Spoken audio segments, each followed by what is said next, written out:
After Ada left, Chinedu continued his life with the new woman his mother brought. At first, everything seemed fine, but not for long. The new woman was nothing like Ada. The house was always untidy. She didn't care about cleaning.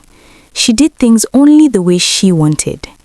Peace disappeared completely. One day, Chinedu's mother came to visit, but this time, something shocking happened. As she entered the compound, the new woman stopped her. "Mama, please," she said firmly.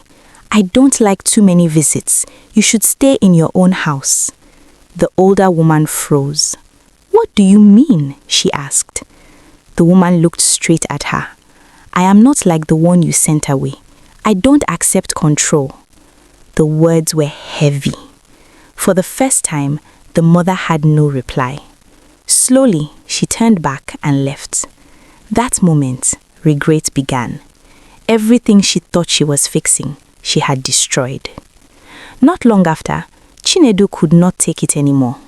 One evening, after another argument at home, he went straight to his mother. "Mama, can you see what has happened to me?" he said with pain. "You sent my wife away, the mother of my 3 children, and now my life is like this." His mother sat quietly, full of regret. They both knew the truth. They had made a terrible mistake. Meanwhile, Ada had moved on with her life. At first, it was not easy. She struggled. She worked hard. There was a time she stood under the hot sun selling pure water just to survive. But she did not give up. One day, her story changed. A wealthy man noticed her, not just her beauty, but her strength. He was kind, successful, and well-respected. He took his time to know her story, and slowly, he fell in love with her. In a short time, he married her. Ada finally found peace again.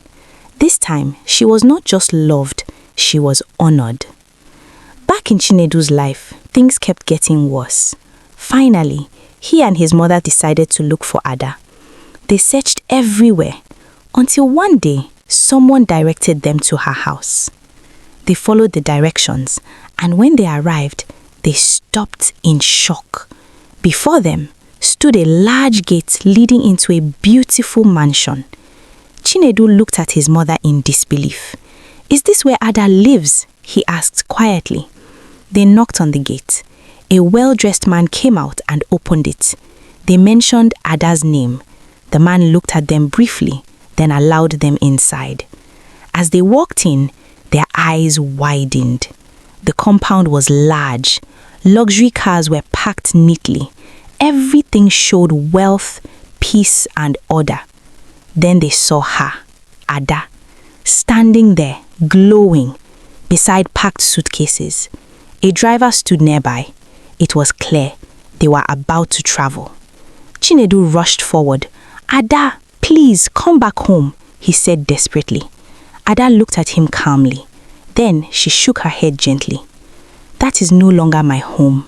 She lifted her hand slightly. In it was her passport and visa. "You can see," she said, "my children and I and my husband, we are leaving this country." Her voice was calm but final. "I have moved on." Those words broke Chinedu completely. He fell to his knees. Tears filled his eyes. "Please, forgive me," he cried. But Ada just looked at him quietly. No anger, no hatred, just peace. In that moment, Chinedu realized something painful. He didn't just lose a wife.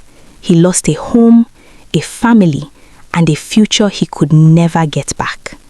As the car engine started, Ada turned away, and without looking back, she walked into her new life. A marriage can only survive when it is protected from outside voices.